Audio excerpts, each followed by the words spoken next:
Hello and welcome to the Just Mates podcast, where we aim to destigmatise men not speaking up about mental health. Remember to follow our social pages on Facebook, Instagram and Twitter at Just Mates Pod. You can listen to and subscribe to our podcast on YouTube, Spotify, Anchor and Apple Podcast. All the links are provided in the description. In today's episode, we will be discussing hope. Ways to stay hopeful, how hope can kind of affect our mental health, and kind of like the mental science behind it, really. Yeah, why did you want to talk hope? So I guess one of the main factors of it would be because obviously, as listeners may know, I've not been working this whole time and was made redundant and blah blah blah, the same old sob story. And I just, in the last few weeks, I was holding on to a really big opportunity, and then it fell through the roof and it didn't come through. And at that point, I'd just felt like giving up. I honestly felt like I can't be asked to apply anymore. Let me just do whatever. And I was so close to getting like an out of industry job, and just look elsewhere. And at the last minute, I mean, I was all glory to God and my perseverance as well. I managed to land an opportunity in a full-time role somewhere that I was freelancing, and it was somewhere that I didn't actually expect to basically land a job. I was just freelancing on the basis of helping them out, and on the second week of freelance, they turned around and pretty much handed me the job on a plate. See, I told you to hold in there. I mean, a lot of people, you included, a lot of my friends around me were telling me to just not give up. And at that moment that I was ready, I was honestly, that Friday that I found out from this company that I weren't going to get the job, I was ready to just pack it all in and apply for like a retail job and just give up. And I managed to just pull through. I carried on with the freelance work, and yes, it all came together. I mean, at least one side of my life is kind of getting sorted. Proud of you, mate. So that's kind of why hope was the inspired topic. Have there been any moments in maybe not even, it doesn't even have to be lockdown related, corona related, it could be anything, like where you've nearly given up on something or someone or like anything, and the last minute there's been like a sign, or you've just managed to find hope, and kind of what was your reason for getting that hope back? I could speak about loads of people where I've lost hope and just given up in general that I've dealt with, but I kind of want to relate it to how I similarly got a job. Like my current job, it's kind of like you, really. Obviously it's less extensive, but like I had so many, not so many interviews, probably like 6 to 8 interviews before I had my current job, and I was just giving up towards the end, and I applied for my current job. I wasn't thinking that I was going to get it because the company's like amazing, but you know, I just said you just got to hold on and just see what, screw it, see what happens. And like hope it's a thing that can easily inflate, but it's like a balloon. It can easily inflate. You can get hope really easy, but it can deflate so quickly. I mean, that's my perspective on it. Really, I think it's so easy to tell people and even ourselves that, let's just feel hopeful and just hope for the best. And that term, hope for the best, is quite detrimental, because when you're telling that to someone who's depressed or anxiety, they're not going to feel hopeful no matter how many times you say it. And I think it's just, maybe there's alternative ways of phrasing that and saying things, because I know that I'm guilty of doing the same. Like, I'll tell people to just be hopeful, but when you're in that moment of giving up and you've tried everything and things aren't falling into place, we'd be lying if we said that we didn't feel like we had hope. I think I'd much rather someone say to me, "Be strong," or something. Yeah. Just hold in there, or just say like, "You're resilient. Be resilient." Yeah, that's it. I think the term hopefulness, like, I guess it kind of makes you depend on that certain thing that you're hopeful for, and then that can be quite like traumatizing in a sense, because if you don't get that thing, then you've put all your like mental energy into hoping that that's going to happen, and then you're let down. You kind of have to prepare, don't you? Like mentally prepare for the thing not working out as well, but thinking of alternative ways of getting around the certain situation. So I guess in terms of the job situation for us, it would have been, if we didn't get them jobs in our industry, we would have just, our alternative would be turn around, take a step back and get a job in retail, get a basic job and still apply. That's the feeling of hopefulness, that we'll still carry on, but feeling, I guess, resilient and persevering and still applying for the industry-based jobs while we're taking a step back. And you have to build your hope to be able to keep the mental kind of strength to do that. Yeah, I mean, there's nothing worse than just, I think, well, actually, it comes with maturity, doesn't it? I mean, I become less hopeful, but in like a mature way. Not it's not as a bad thing, but like I don't, how can I put this? Like, I used to see the people. I used to see when I was younger, people have good intentions. Yeah. But then as you grow up, you begin to realise that 99, well, that's a bit harsh, like 90% of people will walk over you to get something. Do you know what? Yeah, you're so right. I think it's a level of naivety as well, isn't it? That's it. That's the word I was looking for. Thank you. But yeah, like, you're so right. Like, I was talking to someone about this as well, like how I think I'm kind of guilty of thinking this way as well, like thinking that everybody's a nice person, where in real like in reality, a lot of people, even ourselves, to be honest, we are out for ourselves. Like, we are quite selfish people, and it's just natural. It's a natural trait. Like, we're going to think of ourselves before anyone else, in a sense of things benefiting us. I mean, it's very rare to find people that will put you first and actually mean it. Like, there's a lot of, I'm not saying my current or prior, but like, there are a lot of workplaces that might make out and be quite performative in it and make out that they're there to help you, but a lot of the time it's just you're a number to them.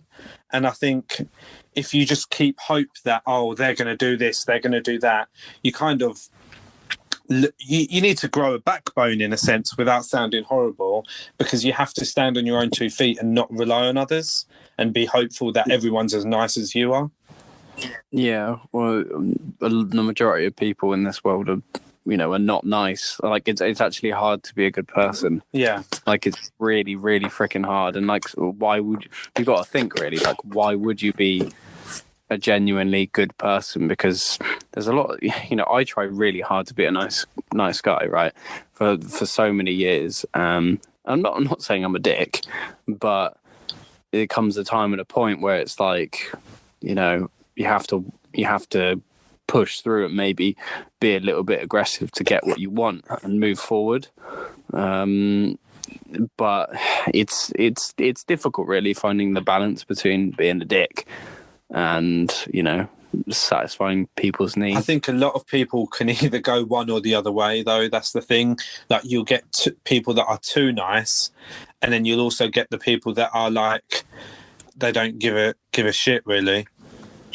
Yeah, I had this situation in the past week or couple of months. I can't remember when it was. But I was dealing with this person who was, I don't know, I was being too nice and jokey, I guess, with them, and they kind of use that to their advantage, and they'll walk over you a little bit. And I'm sure everybody can relate to that. You be nice and people just take that as a sign of weakness. And then what I did was I was like, right, I'm not getting walked over. I'm just gonna play blunt, and I'm gonna be not harsh, but I'm gonna be tough but fair. And then it stopped. Yeah. As soon as you stop giving them the energy, I think they get bored, don't they? Yeah, they do, because people feed off of it, don't they? So yeah, I mean, I think I kind of want to talk about ways that we can actually keep ourselves hopeful, but in kind of a more realistic standpoint. Yeah, there's a lot of. I'm just looking at this website, and there's like 5 little factors on how to kind of cultivate hope and reduce anxiety, and there's evidence based on these things working. But I just want to mention this quick quote that I've just read, and it's by Erin Lynn Raab. I think he's a PhD education and resilience expert as such. And the quote is, "The most resilient people, those who can recover quickly from experiences of fear and move forward reasoned action, actively practice hope and optimism daily." So I think that's kind of in dumbing that down, it's kind of saying that people that can get over things quickly and not kind of, what's the word? Dwell on it. Yeah, that's the word. Not dwell on the things happening.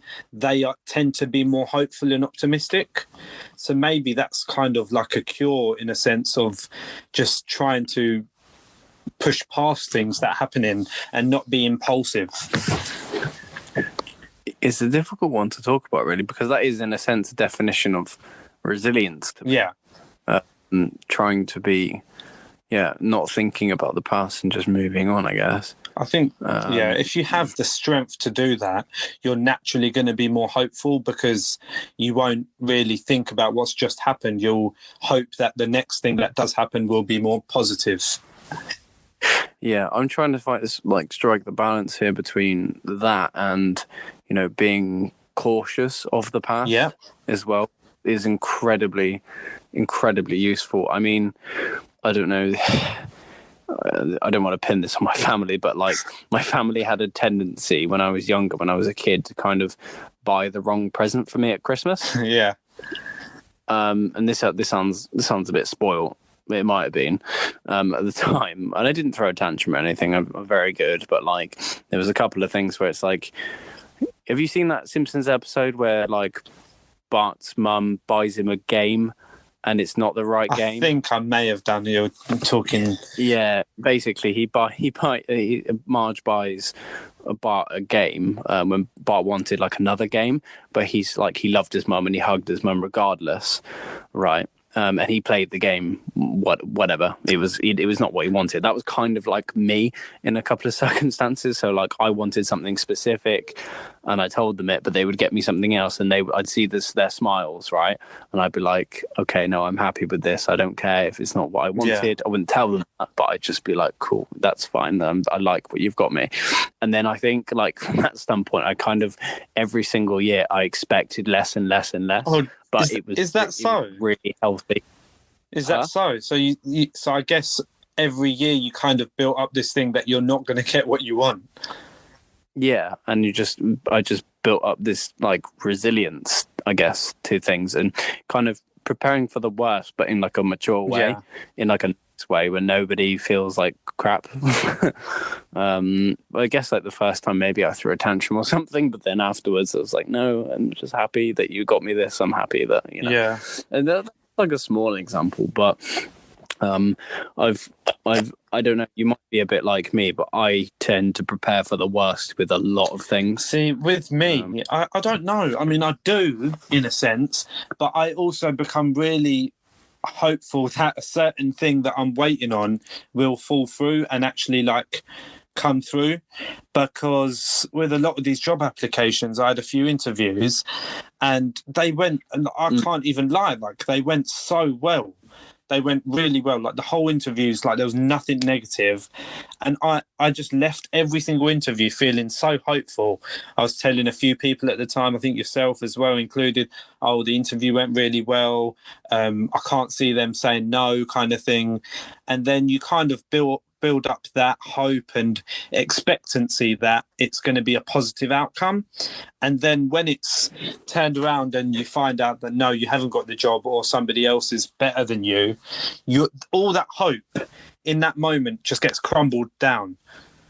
And you kind of, the fact that you're expecting the best to happen and it doesn't, I think I was not immature, but hadn't really prepared for the worst in them moments.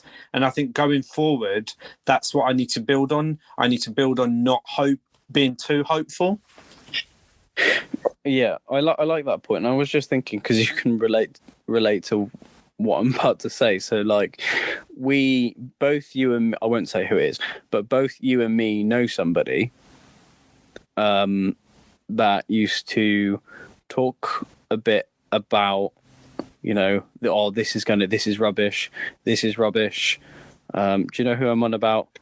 Like, this is all rubbish, you know what I mean? Yeah. Like, yeah, and that kind of mindset of not having any hope really like impacted other people. And I think I'm trying to articulate this into words, but I can't. It's like, if you're not hopeful, don't spread it around, because that can leech onto other people. So yeah, obviously, like that type of behavior can leech. Yeah, you're right. And I think no matter what the mood is, you don't really realize how you can affect other people. And whether you're close to the person or not, when you're around them a lot, especially, or talking to them, and you already know that they're going to have a negative stance on something, it kind of brings your own mood down. And whether they're hopeful or not, you kind of lose hope as well. And then it's like a domino effect on feeling less hopeful, I guess. And you're right, like, if you are feeling that kind of way, it is important to talk about it. And if you're feeling like you're losing hope, like at a really like progressive rate, then yeah, talk out, but don't deflect. I think that's the word, deflect your mood on others and kind of spread that negativity as well. Yeah, I like to define myself as like an optimistic pessimist. Yeah, that was asked in one of my interviews actually, and that's how I answered it. Yeah, they said to me, they asked me a question. They was like, do you feel like you're more of an optimistic designer or a pessimistic designer? And I said, it's important to have a bit of both. Yeah, of course it is. You know, if you're too optimistic, you're naive. If you're too pessimistic, you're a bit too, I don't know what the word is. Moody. Bit too boring. Yeah, maybe. And I think you can become like a draining source of energy for people, and people might not even come to you with their news because they'll think that you're going to say something negative on it. Yeah, I hate it when people are like that. You know, if you mention one thing, they're like, "Oh, this is so rubbish." It's just projecting. Yeah, I think it does relate back to victim kind of culture, doesn't it? Yeah, and like, have you ever worked or like not worked with, when we're talking about, if you've spoken to Americans, a lot of Americans are really optimistic. Yeah, they're really. I think they're too optimistic, to be honest. Yeah, like so optimistic, and then you get over here, and then it's like pessimism central. Or like you could kind of define like the south of England as quite pessimistic, and the north is maybe quite optimistic. I don't know.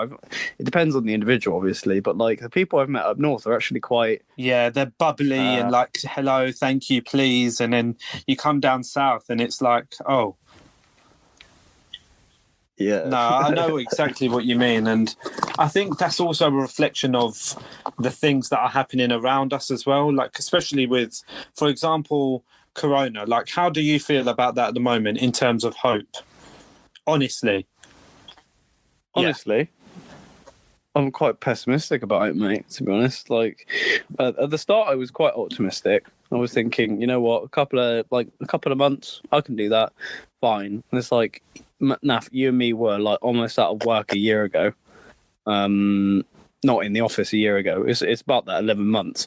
And now it's like, I'm feeling like, I don't know what this country's doing. I know, and I think in terms of like Corona, like when it started, we, like you just said, we thought it would only be like a short-term thing, and then we're like a year on, and I kind of feel like we've not moved anywhere. We've stayed at the same point, if not got worse. But at this whole time, I've not really felt hopeful. Like, I can't lie and say that I have been hopeful about things getting better. I mean, there have been moments where I thought, oh, maybe this will be it. Maybe this will be the time that we can actually do stuff. And of course, it's important to have that kind of mentality that things will get better. I mean, it's natural to want better for yourself and for everyone, but I think, sorry to jump in there, mate. I think you can become more optimistic and hopeful when you have full control over a situation. So it's interesting you mentioned that. Is I was talking to someone about work situation and how we feel like basically others, like companies, people in companies, don't really care about us as individuals. Like, they're just out for their business in a sense. Whereas when you're a business owner yourself or work for yourself, you have that level of control over what you're doing, and you kind of you control the dynamic of your atmosphere, really, because it's you in charge. And I think that's when you can project more hope onto others, because you have that level of control. Yeah, and that's why you see people who are like maybe lower end of the company, maybe someone at like even my level, you know, executive level, or maybe even in like not intern, but like lower end of the spectrum, the company. People might be more pessimistic because they have less control, and it's people above them who do have more control. It becomes kind of and like the hierarchical kind of system, doesn't it? Yeah. I don't want to get like too into that at all, but like, there's a reason why heads of companies are visionaries. Well, and if there was something like blocking that, then I guess you can't be a pessimist and be at the top. I think it's important to actually mention that like-minded people help like-minded people. So the rich will help the rich naturally, and the poor will help the poor because they know where their roots are.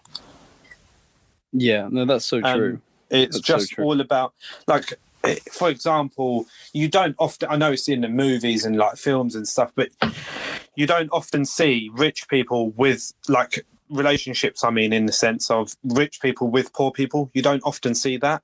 It's always rich people are with rich people. Middle class people are with middle class people, and because that's their environment, that's their atmosphere. They're not exposed to like being with people of a higher nature. Does that make sense? So obviously in them whatever hierarchy you're in, whether it's upper class, middle class, lower class, that level of hope is dictated by the people you're around. Yeah, and that goes back to my point about that individual I was talking about, the whole leeching thing. So yeah, it's just I just want it to be written on the wall everywhere you go. Just don't be a dick. I think you shouldn't have to be told that, really, but a lot of people need that. No, but people need to know it. They need a reminder, because it's so easy to be a dick. It's so easy, and people just forget. You know? Being a pessimist, like a complete pessimist, like portraying your insecurities or like disbeliefs or whatever onto people, destroying people's hope and optimism it's so freaking dangerous. Because I don't know, like, Naf, imagine if I came into the office and was like, was still working with you and was like, oh, this whole corona thing, we're all gonna fucking die, like all the, and you actually believed me, right? You actually, like, a little bit of what I was saying was getting into your brain. Like, that could really hurt. It is, because I could then go home and project the same emotions to people around me in a different environment, and then it becomes like a knock-on effect, and you're now spreading all that hate in a sense. And we're not, I guess I want to like kind of emphasize, we're not disregarding people that have negative emotions. do speak out. But there are people out there who kind of carry this negative energy, and like you said, like I think we'll just end up repeating this a lot. It does leach on to others, and you kind of become a ball of magnet of negative energy, and that's all you're spreading, and people will avoid you. Yeah, it's that right. You are right, and it's that correct balance of like speaking out and saying, you know, I'm not okay here. I'm feeling mentally I'm not well. Versus, you know, that kind of mind state where it's everything is bad, everything is awful. Because like, I think a really depressed person wouldn't be like that. You know, like a really, really depressed person. Like if you like me, when you get depressed, like you just don't talk. Like you just don't talk to people. I think it's also, I think in that sense, you have to try and help that person to refrain from having negative thoughts. And I've just read something here, which is kind of based on perspective, and it's how you can shift that negative kind of mindset. So, for example, it says, you might have a thought here. It says, I'm never going to stop feeling anxious about everything that's going on. And thinking like that, if you just changed it to, which is, it says here, it's natural to be anxious right now, and there are things I can do to make it better. That is just a completely different stance on it, but it means the same thing. Do you know what I mean? So instead of telling yourself that things are going to go wrong, try and, I think we as people, naturally, we are problem makers around us as well. Like we'll see people that are problem makers. So instead of finding a solution, all we're doing is not creating a sense, but talking about the problem. But until we come up with a solution, how are you going to be hopeful? I'm just trying. Yeah, no, that's what website? I'm looking on, and it's like in a Newport Academy. It's just an article. Okay. Yeah, I was just trying to think of like making this like a quite a personal thing, but and you could probably relate to this as well. If you're like neglected as a kid by certain someone, or you know, even as like an adult, or like in relationships, that sort of thing, right? I think you have a tendency to, like, I think when you grow up, you're obviously quite naive, because kids are really naive. Yeah. They don't know what the hell, you know, they're hand from their ass, right? A lot of the time. And then when you get older and, you know, shit hits the fan and stuff really starts to hit you, I think, I don't know, I kind of had this growing up where like I'd have set hopes and expectations for a lot of things, but 80% of those things weren't ever met. And I kind of developed this mind state as well, like, where I think it affected me quite badly, to be honest, but like I kind of have this mindset where I'm like, things might go bad, but that's okay. That's it. Because things always go bad, you know. You know, I don't want to be. Hopefully, I'm not being too pessimistic here, but like, for argument's sake, my dad leaving and stuff. That stuff is taught me not to be dependent on people, like, and not too dependent on people close to you. I guess, because stuff could turn its head, or like not even close to you, but like it could be friends. Because I've had friends and stuff like quite close friends that are just they're distant memories now, and that's kind of, you know, you can't rely on people. I think you have to learn to be independent as well. It's a good point you've just mentioned, kind of like our past traumas do build us up to be who we are now in terms of hope and expectancy. Like, for example, like you just said, like when I was about 18, 19, I had so many goals set for myself that by the time I'm 25, I'll have this, I'll have X, Y, Z, and like I'll have had all this success. And I was naive in that sense to think that I was definitely going to get these things. I didn't prepare for the fact that, I didn't even think that maybe this won't happen. It was only up until kind of like the recent years that I've realised more like a realistic standpoint on them things happening. But I was too hopeful, And that had a negative effect on me because now I'm 25, and whether I'm over that thought process now or not, I still think back to them thoughts and I feel like I'm underachieving. You just said something which freaking scared me, mate. That really scared me because I've done the exact same thing. Like that was bloody weird. That's really weird because when I was growing up, I would do the exact same thing. I would set goals like, you know, when I didn't really know what direction I was going to take in life. Was it business? Was it, I don't know, but did I want to be a teacher and stuff? Like, what sports did I want to play? Like, I would look at things and I'd say, I want to do this to my best of the ability. I'm going to be, top of the range. Like, there's been numerous times where I've created like a business, an idea and stuff, and things have gone like, I've set up a website domain, I've done a logo, and then like, or like with sports, and it's like, could be like American football where like, I don't know, a year or two before I played it, I was like, oh, I could do this, I could play for Great Britain and stuff. And then it's just like, when I was a kid, I'd maybe picture myself as like big and successful in like an amazing company or my own company and stuff. And now I'm at a level where it's like, I don't care. I just want to have enough money to get by, to buy a few things. I think what you're essentially saying is we learn to practice gratitude more as we grow up, and we have a level of appreciation for not so much the things that we wish we had, but the things that we actually have that maybe others don't. So when I do reflect on the things that I hoped I'd have by now, I then also change my mindset to think, but I also have this now instead of that. So, like, for example, I think even my whole time working at the previous job where we were, I never thought, I know this sounds stupid, I just never imagined that I'd need to buy my own iMac. Like, I just thought I'd always be working, I can make use of my MacBook, I might get an updated MacBook. And I kind of was hopeful and kind of dependent on the fact that the workplace would supply me with that, and I'd never have to be independent in that sense.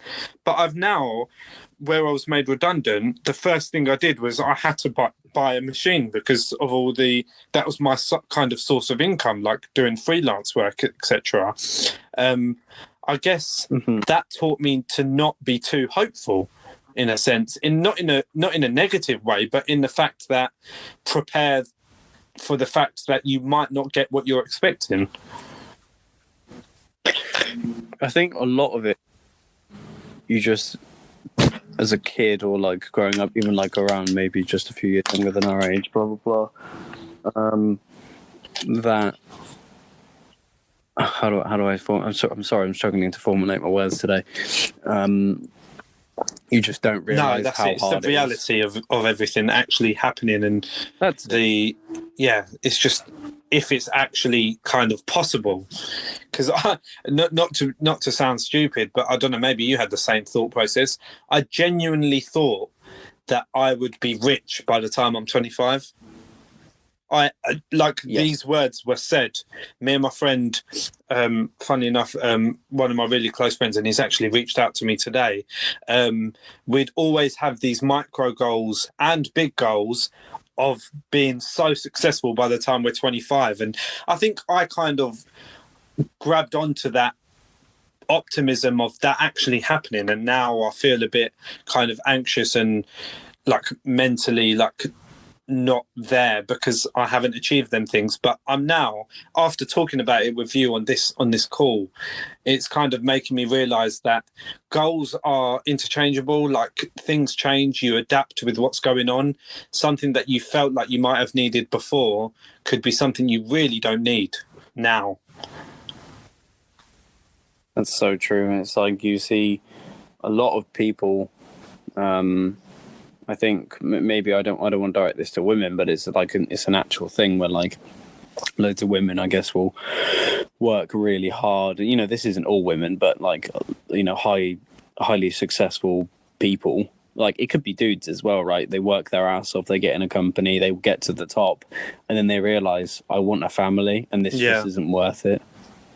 Like, being here, working these hours, like, what's an extra couple of hundred, couple and of that's grand when gonna you do kind for you? of sort your priorities out, in a sense, don't you? Like them goals that you had set, or maybe it might even be to the point that you've achieved something and that's all you wanted to do. You just wanted to achieve it so that you could do it, and that's your goal done. And now I'm going to take a step back, do something else, and kind of adapt with my current circumstances, i.e. family.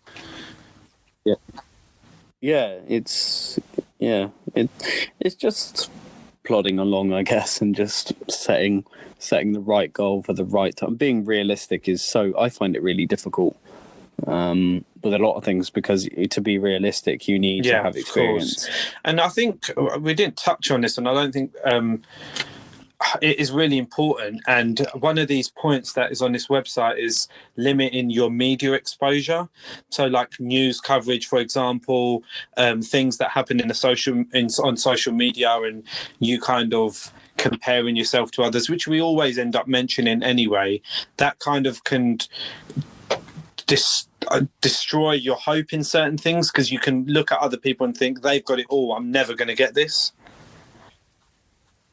I don't follow any workout people, fitness people. I don't follow any news people that were just posing, a lot of people who were just posing on Instagram being fake. I remember you saying this before. A lot of it is just performative, isn't it? Yeah. And it just kind of makes you feel more vulnerable. Yeah, that's why I like the Instagram feed, my personal one, a lot more than Facebook, where anything can crop up. I like that. It's just it's a really good point, to be honest, like limiting your exposure to the outside world and like the media and what they portray, because that can kind of deflect on how you portray yourself as well. Yeah, it's one of the reasons, I don't know. I found that when I was following all this Corona nonsense at the start of it's not nonsense, but Corona stuff at the start of last year, it did really affect my mood for 4 or 5, 6 You're right, months. because at the start of it, every night at 10 o'clock, I'd be watching the news updates, probably near enough every single day. And it was kind of like, oh, this many deaths, and every day it was an increasing number or whatever it was, and it just set your mood for the night, and that was it. I was pissed off for the rest of the night, thinking nothing's changing, instead of just actually getting through what I'm actually doing. I'm just thinking more so about what's going on. I think a lot of people are like that, to be honest, with this definitely. whole Corona thing. But yeah, I think we've covered quite a lot of different things there, and kind of our own experiences, I guess, and how we've kind of dealt with hope. Yeah, I like that line about it just being an optimistic pessimist. I think that's the best way to go. Everything has a balance. It's like yin yang, isn't it, really?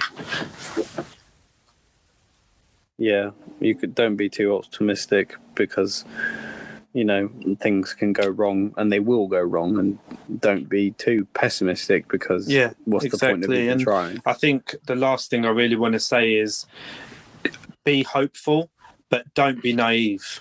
So I think that's a summary of our chat today, really, and just play to your own strengths and make sure that ensure that you are around positive, optimistic people as well, because that can help lift your mood, and not be overwhelmingly hopeful, but have that balance of good can happen, let me make the most of the current situation. Yeah, and there's nothing wrong with cutting off people 100%, who are really and that you will notice your mood changing. You really will. But yeah, thanks again, guys. This has been episode 33. Again, we had a few weeks out. I think we're going to just play it by ear, really, on what weeks we can kind of do. I think it works better this way as well, especially as we're both working. Yay, I'm working now. But yeah, as we're both working, we'll just adjust to our own timelines, really. But thanks for listening. You can follow us on our social media on Facebook, Instagram, and Twitter at JustMatesPod. Listen to us on YouTube at JustMatesPodcast. And just let us know if you have any thoughts. Use the hashtag JustMatesPod on social media, and we'll be looking out for things that people say. Well, thank you very much. I have been Nafees. We'll We'll see you later. See you later. Bye.